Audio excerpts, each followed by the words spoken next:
કચ્છમાં રણોત્સવનો પ્રારંભ શરૂ થઈ ચૂક્યો છે।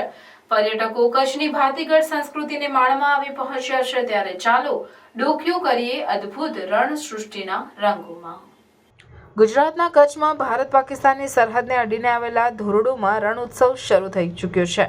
આ ઉત્સવમાં દેશ વિદેશના પર્યટકો કચ્છની સંસ્કૃતિને જાણવા પધાર્યા છે। આ ઉત્સવ લોકનૃત્ય, સંગીત, હસ્તકલા અને કચ્છના ભોજનનું પ્રદર્શન કરે છે। આ વર્ષે પ્રવાસીઓને રહેવા માટે 400 ટેન્ટ लगावामां આવ્યા છે। कच्छ की संस्कृति तो रंगीन है, एकदम सब अच्छा है। यहाँ का क्यूजीन्स जो खाने का व्यंजन है वो भी सब बहुत अच्छे हैं, फेमस है।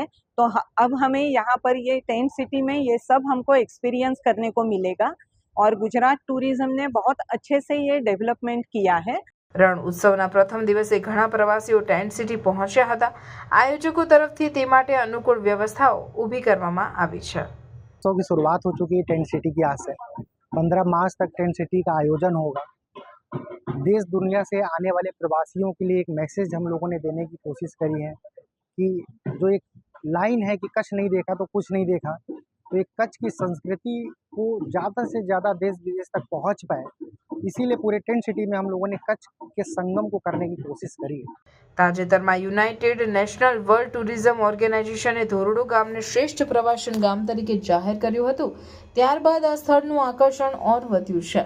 ઉલ્લેખનીય છે કે રણ ઉત્સવનું સૌ પ્રથમવાર આયોજન 2009માં કરવામાં આવ્યું હતું। આ વર્ષે રણ ઉત્સવ 15 માર્ચ 2025 સુધી ચાલુ રહેશે।